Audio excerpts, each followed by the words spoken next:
Hi everyone, welcome to the stream.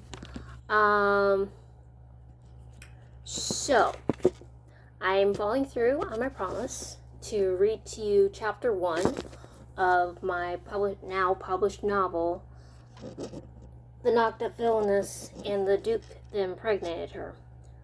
So I'm going to be reading all of chapter 1. It's already published, it's on Readink, and it was originally posted on Novel Snack, and now it's also tied to all of their websites that they service. And it's also on Wattpad. I'm currently working on posting it on there too. So let's get into it. Chapter 1.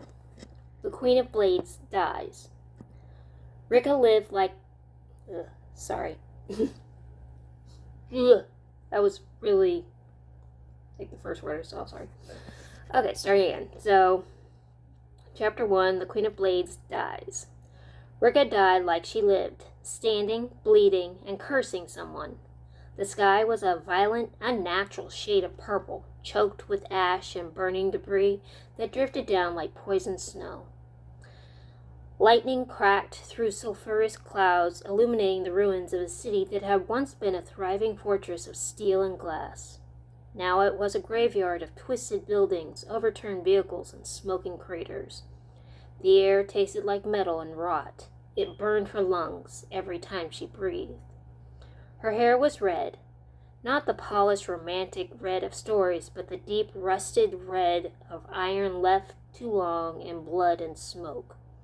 It curled naturally, wild and stubborn, chopped roughly at the shoulder length, so it wouldn't catch in blades or hands. Strands constantly escaped whatever tie she used, frizzing from heat and ash, clinging to her sweat-damp face. It smelled faintly of smoke, no matter how often she washed it. Her dress had once been off-white. Once. Now it was a ruin of fabric and memory. Torn along the hem, shredded unevenly as if the world itself had taken bites out of it. The left hip had been ripped higher by necessity, not fashion, to allow movement, and the edges were blackened and curled from repeated burns. Dozens of burn holes scarred the cloth, each one a reminder of explosion survived by inches, of fire that had tried and failed to claim her.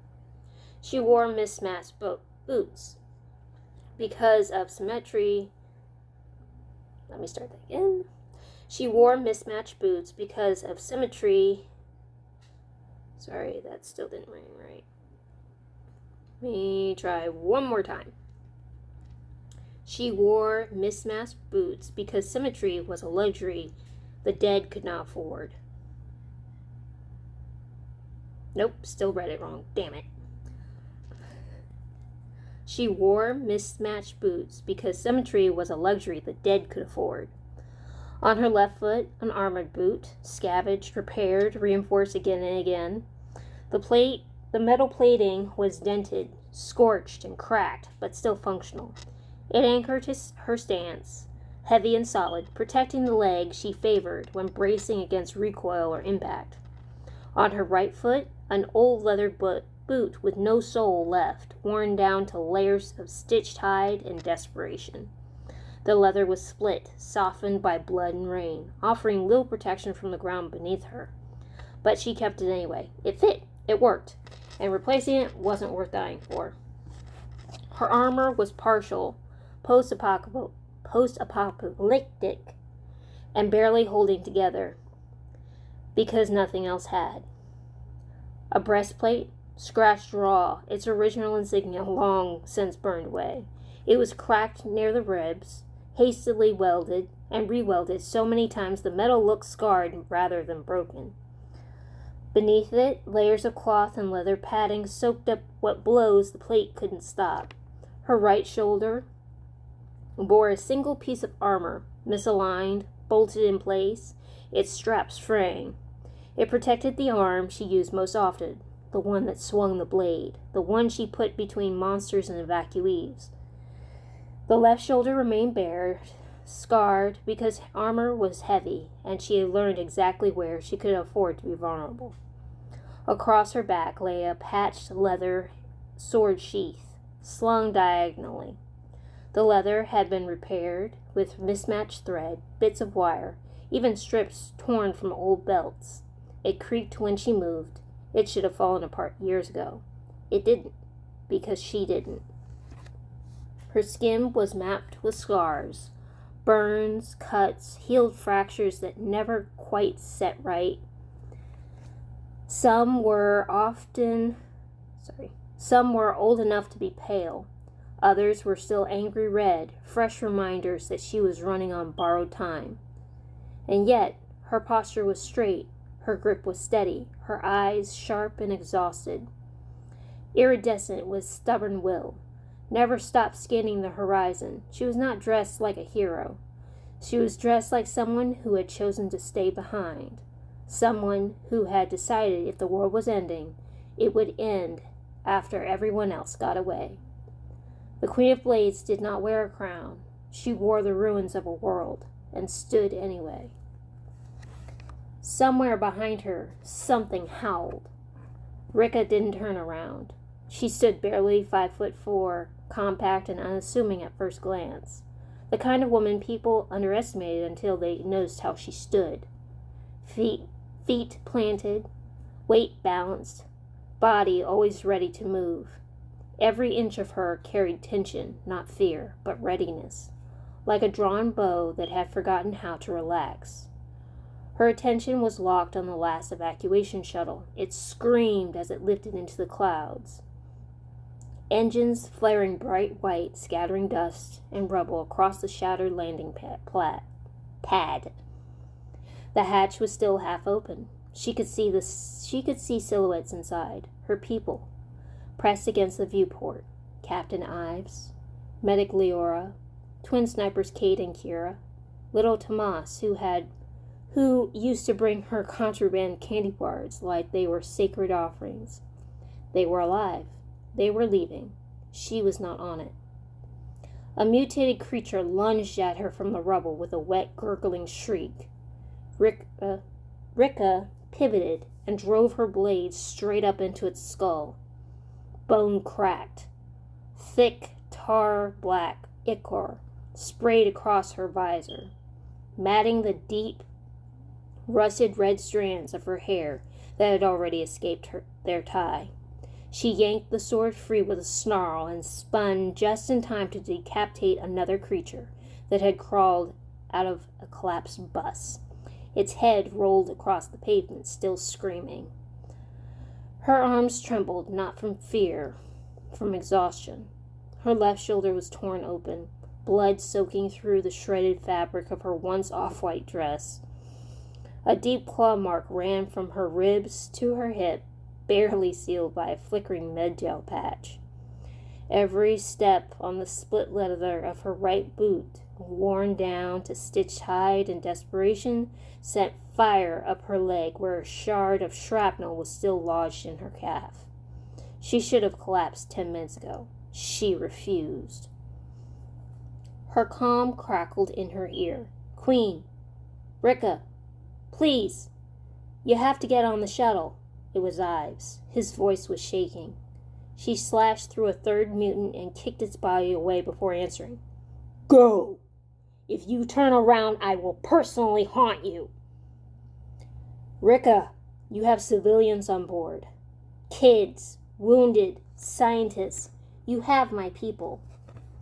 She wiped blood from her mouth with the back of her glove. "You leave, now." There was a beat of silence, then quiet sobbing, then static, then nothing. The shuttle tilted upward and vanished into the clouds. Good. The Queen of Blades staggered back and leaned against a shattered concrete pillar. Her breastplate cracked near the ribs, and hastily welded so many times the metal looked scarred rather than broken, scraped against the stone. Blood dripped from her fingertips and pooled at her feet, mixing with ash and black ichor. More mutated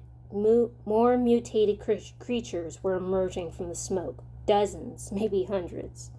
They poured out like a living tide, howling, shrieking, dragging broken limbs and fused bodies across the ruins.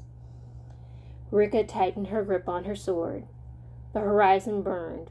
The world was ending. No regrets. Except one. She'd wanted a stupid, peaceful life. A small house somewhere that didn't explode. A garden that grew actual flowers instead of fungus. Tea in the mornings. Maybe someone who loved her enough to argue over dumb things like whose turn it was to cook. She laughed weakly. Figures. A creature slammed into her from the side. She went down hard, coughing as the air was knocked from her lungs. Claws raked across her bare, scar left shoulder. Pain exploded behind her eyes. Rico snarled and stabbed blindly upward. The thing screamed and collapsed on top of her. She shoved its body off and forced herself to her knees. Rika forced herself to stand. Her legs were shaking now. Blood soaked through her mismatched armor. The dented, scorched armor boot on her left foot anchoring her stance. The ruined leather on her right offering no protection.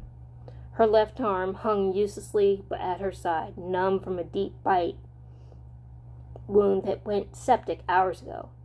Every breath burned like fire. Still, she reached into the pouch at her waist. Her fingers closed around a small, battered metal device. The last resort bomb. High yield, short range.